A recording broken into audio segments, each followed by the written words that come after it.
What's your name and did you have a nickname? My name is Michael Israel, and that's my nickname. Yeah. You have a name, did you? I'm also another Michael, known as Michael Gemini in Bradford and around York. I can't really remember not being involved in music. You know, I mean, my mom used to say when I was 6, 7, I was sleeping in the radiogram. Whoa. You know, so I remember playing music as far back as 1969 on the radiogram when there were parties going with my father and my mother. I would play the music. From back then, that's my earliest recollection of music. So I've always been into the music. I've always been there. You know, I can't remember a time not being around music. And what kind of music did you like?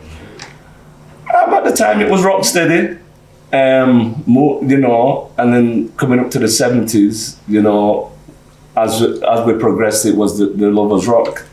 It was the Lovers Rock leading into, you know, the sound days at Green Lane, where you played your dub, going into blues, where it was Lovers Rock.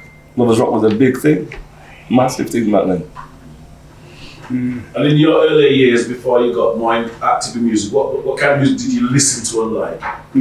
Well, I had a cut, so was in the ground. In my early years, I would say I started out listening to the music that my mom used to play at home, which is like Perry Como and all that kind of Val Doonigan and all them tune there. But she used to also buy music from a guy called Chin, who used to sell music, a Bradford Chinese brother. And so I started getting introduced to things like This Monday Morning Feeling. That's what I'm talking about. Radiogram music. Hey, I tell you, so things like Tito Simon and those kind of music, you know, and Johnny Nash used to be on the TV. And all that kind of stuff. So all that, so much more. You caught me. Johnny Nash was a crossover, wasn't it? Yeah. It was a crossover. Yeah, but he was the only black reggae singer on TV at that you know time. He was living in America, you know that? Okay. Mm-hmm. All right. Yeah. So those were my early influences in music. Like, I'm just like you. I used to play them on the radiogram when. Probably same as you, our mothers used to have parties. I used to jump in there with the DJ. Oh yeah, you know, you as well. The boy boring, take him off. You can't play music. You know. So yeah, those were my early. So you said that was the time when you first started playing music, about what age? 14, 15, about that age. Did you play music on a Sundays? Sundays was always a big thing to play music. Yeah, Sundays. But Sunday evening, after church time. Yes, it was. Yeah, after church time. Sundays is always a big thing. Yeah, always a big thing. That's when you play music. The first sound that I was involved with, like I said, we moved up to Farfield Terrace where it was a few streets away from where Blackberry Hi-Fi or that's what it was called before Scorcher. We used to go there around about when I was 11. Me and Big Valley Man, Slackness, we were all around the same age, so we lived in the same area. So we grew up in that environment when we were the youngsters that used to carry the box boy there, right? Yeah. You know, Rusty used to include us in building the speakers from scratch at a young age, which brought me into the sound system known as Scorcher at the time. You know, they used to run the blues, and I used to go down to Rusty's house, you know, when I was about 11. You know, just before blues, we was downstairs in the cellar, you know, so taking in there, you know, the sound, you know, used to these big speakers, which I've never seen before. Yeah, like wardrobe. Yes. But around about 12 o'clock now, they made us go upstairs, and we used to sit down on the step listening to the music downstairs in the cellar. When it was a good thing as a child to be involved in that, you know. Moving on to, you know, Scorcher was big enough to split into two sounds, and we was called SRI, Scorcher Ragamuffin Injection, and then they had Big Scorcher and Little Scorcher. I remember them. Yeah. We beat up Scorcher 1 and 2 times with them own sound. Well, the two sound played against each other? Yeah. We you know, now and then we used to do. You know, there was enough. Did you go into your sound after that, or was it just Scorcher? I ended up being in, at the time there was me and Yellow, and there was quite a few people who used to be MCs on the mic. And we met up with another sound in Leeds who were quite talented called Mepha King. Mm-hmm. And they were like, they used to kill other big songs. There was a small song, but they had that much talent on mic, singers, MCs. They had a variety, you know. They were almost like Saxons sort of thing, you know. So we were with them for a while, and yeah. After the younger song, Scorcher came along with us to Mepha King, you know. So it was a nice crew. What period of time was that? Where was it? Oh gosh, I don't know, you know. I can't. The years I can't remember. It would have been 80s. Early 80s, maybe mid 80s, because I was a Scorcher.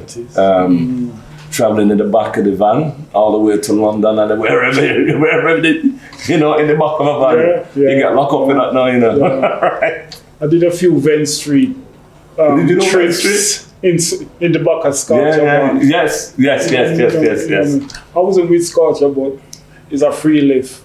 We went from, like I said, like, you know, building the boxes, you know. I remember going down to, I got a memory when I was going out in town at a young age, and I dressed up. I'll never forget this. And I went down to Rusty's house, and there was building the boxes. And, you know, Father Rusty looked at me, and he said, you know, they used to mix glue and wood together to seal the boxes. And they looked at me and said, well, you're frightened to get your hand dirty. And I'm like, I'm going out. You know what I mean? You know, from the soundboard, but, you know, from lifting the speakers up and stuff. But we used to play music a lot in the cellar. And that's where me and Clive and that used to play the music as a selector. You know, they had a lot of selectors. I was one of the selectors in the sound. From there, I was lucky enough to branch off to play in Perseverance, and then I was in Mayflower for quite a few years, going into Bibbies. You know, I was fortunate enough to have local clubs and where radio. I DJed. And don't forget radio as well. You was on radio. Yeah. But this is a long time, because I was DJing in Mayflower for about 3 years. We used to, you know, we built up the Monday nights in there and everything else, and it was good. It was 7 days a week. Nice, and that was good. I used to get £90 a week. I used to go take myself to London with that £90 and buy music, you know. Buy music. Yeah. Well, the sound I was involved in the early days was one which I tried to build myself. Having been around sounds like Scorcher, especially Scorcher, because they were the big don of the day, innit? So about things like Conquering Lion and other sounds like that, I wanted a sound of my own. So I started out by building a little sound in my bedroom, little 4 speakers, small speakers. Then I progressed to build a little blues sound, you know.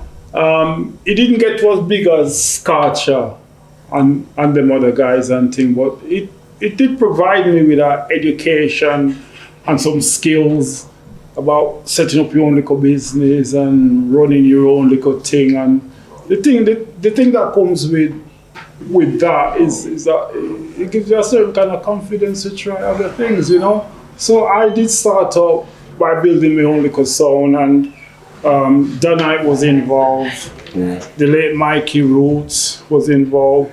Blue, Andy, You know, and we used to play 1 and 2 little song, you know. Scotcha beat me up a few times.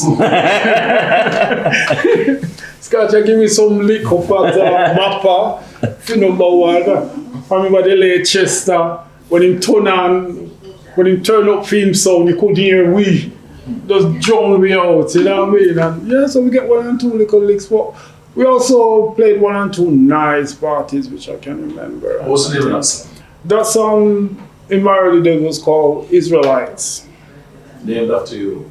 No, well, it wasn't necessarily named after me. I was given the name Michael Israel by Andy, you know, and maybe because I was more or less the owner, so to speak. Maybe that's why that link was there. But it was done like that named the song Israelites, you know. And yeah, it was a nice little experiment in the sound business for me in those early days. I was about 86, 87-ish. Well, what happened was the sound just split up. That night they went to Survivors. You remember Survivors song? Yeah, you know. And Michael Wilson then went on to Creation Roots. Yeah. You know what I'm saying? So it's a nice little way things, and I went into building a pirate radio station. So from the building of the sound system, I still wanted my own little rig and my own little set and my own little disc. That was a big step, that, you know, going onto the radio. Yeah. It was a. How did you feel when you started the radio? The radio was building the radio was a different kind of education again. Yeah. You know, but it was skills which I just enjoy learning. And it means that it's a different kind of responsibility again. But it's similar principles, really. You know, I learned earlier now to deal with people, how to do programming, but I got a lot of that. I copied a lot of that from PCR anyway, because I was on PCR for a certain time, and that did give me the insight. What year was PCR? Boy, dinosaur brain now, we can't remember. That's got to be 85, 84. 85. There's memories, there's so many memories, so many memories, so many. Probably one of them would have been, they used to have dances at Benson's. I don't know if you remember Benson's. I remember Benson's. I can't remember the name of the sound. I remember Benson's. But with Mecca King as this new sound, we took on a heavyweight sound in there and battered them, beat them up back. right, not with weight, but with entertainment, with music, and singers and MCs again. We taught the dancers. We used to do quite a few stage shows as well. Down at Benson's again, where we'd be live on stage. They were quite good. Some of the dances that we used to put on at Checkpoint, really good. Especially as a youth worker at the time, putting the dances on. I don't know if you remember, on the Sundays, we'd put on a little dance for them, but it brought in people from Huddersfield, Leeds. It was a good thing, bringing the youngsters into it. Mark from Irish and Steppers, he used to be there. He used to be playing the music on Sundays. Those type of memories are really good when you see you're giving something back and people are coming together, and it's a good feeling. That it's really nice. Some of my favorite memories, happy or otherwise, I mean, there's so many, Mikey Gemini. There's so many that it's like, which one do you pick that's going to be so relevant about sharing it? But I think the time I spent at Perseverance Hotel, that was like, for me, a good sort of memory, because I was there for a long time. Perseverance was in competition with Mayflower, right? It caused a bit of a stir. Yeah, because Rockers was at Mayflower. But I thought Perseverance was like before you got to Mayflower. Yeah, everybody used to be in Perseverance. Yeah. Before you go to Mayflower. Yeah, I know, but people like Carl Oxford and people like that used to cause some little stir. And I didn't realise there was a little competition going on. I didn't realise that. It even, I remember even it came to a stage that one day they put on a clash with me and Rockers. Okay. Right. That's same Carl Oxford I'm talking about. Right. Puts on a clash with me and Rockers, right? At Benson's as well. At Benson. Okay. And I mean, that was the first time ever as a solo DJ, I'm gonna say I'm gonna go in a dance and play. Right. Rockers now, right, went to London, got X amount of dope players, right, from Maxi Priest. Because Maxi Priest was stinging at that time, right? The man them set me up, Mikey. The man them set me up, right? That night, I'm telling you, right, was probably one of the biggest dances that these brothers put on. It was huge. Right, it was huge. It was, I mean, I got beaten tonight, but the entertainment and how it all came together, that was one thing. I don't think I'll ever forget that, to be honest, because, you know, it was a good eye opener, and, you know, to what it was. And I suppose I moved on from there.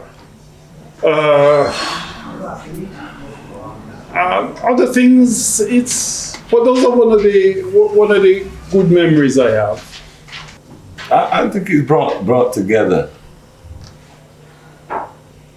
obviously the entertainment, but unity amongst all races, you know, because back then in the blues you had your black, you had your white, you had everybody. It brought unity, it brought what you were providing at the time were memories for yourself and other people. Even in blues, when blues was illegal, you know, it still brought a sense of unity and community. Social cohesion, as it yeah, because, you know, police would come and raid you, but you still brought that joy, that unity. It was a good thing to bring together. You know, people used to look forward to coming out every single week. You know, even on a Tuesday, Wednesday, whatever you had, biddies, you had sugarcane, you know, Mayflower, like you say, Perseverance, all those places, you know you had somewhere to go to. And people came out to dance, have a good time. They didn't just come out to be like this. Yeah, you did. You came out, you had a good time, you had a dance, you talked to people. You know, it was a big thing. It was a big thing without realizing. You don't realize that you were bringing people together. And the part you played. Yes, yeah. Well, I've moved on to owning bars now, where all that knowledge is being put together. But we're trying to bring stuff together.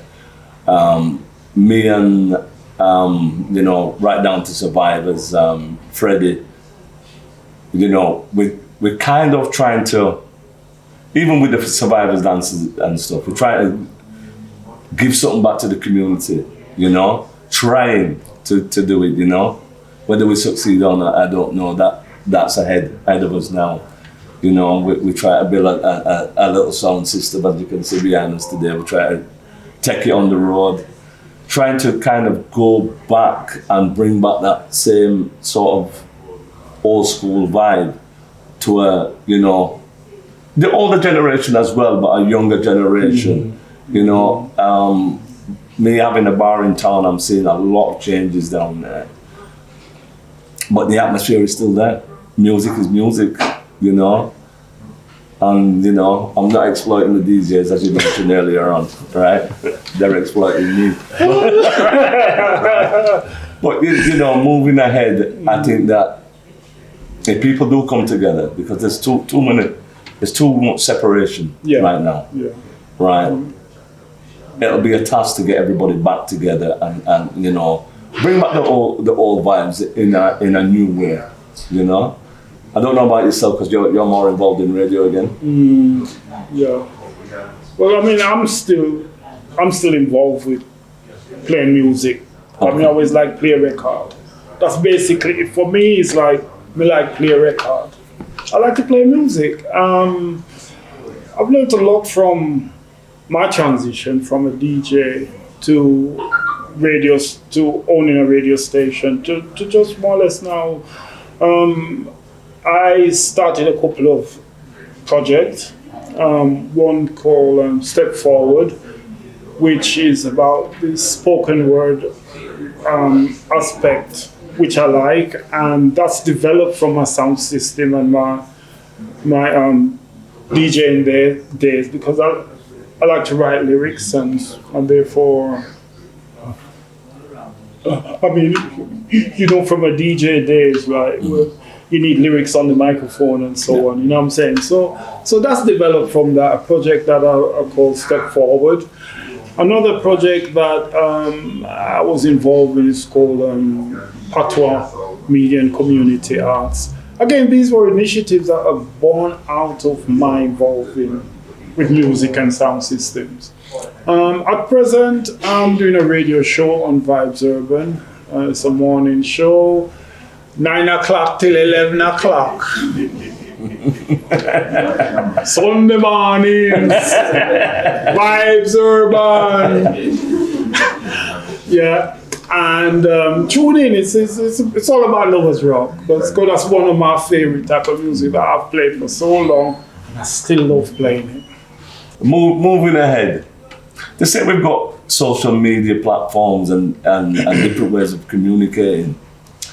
It's good, but I still don't think it's as good as what it used to be. It's like you've mentioned certain things to me. I didn't know about none of that. Back in the days, I would have known. Yeah. Right. Yeah. So, moving ahead. I think communication massive. We need more communication. We need a hell of a lot more communication. We need something like Checkpoint. You need something like that where people know what's going on. You're not having to go on social media to find anything out. We need some way of communicating and gelling everything together. Yeah. Any final words? Thanks for inviting me. That's it. Thanks for inviting me along. From you told me about the project, I think it's a good idea. Things like this, especially as a music lover, the DJ thing and sound system and the whole history of that. It's good to record history. Exactly. Nobody's promised tomorrow. There's a lot of good guys who have gone. You're never going to know their history. We have them in our memories. Mm-hmm. So yeah. Luckily, when they're gone, I'm still here. Yeah. And it's a good thing to see, as I came from Jamaica personally, So therefore, for me, this Windrush and the Black British contribution to Great Britain, is one way in which you probably could use the whole idea of the sound system history and see how it's actually contributed to enhancing the British culture. You know what I'm saying? The people that's grown out of it, like the UB40s and all this stuff. It's good to really use something like this to really do some really good historical research and documenting these things. It's enough for these things to just stay local, and you get a small group of people try doing everything. Well, that's great and that, but if it could be, if it does get a chance to grow, and is able to say, well, look at the contribution that British black people have made to the UK. This is one way of doing it, and thanks for having me. Guys, that's been really fantastic. Thank you so much. Thank you.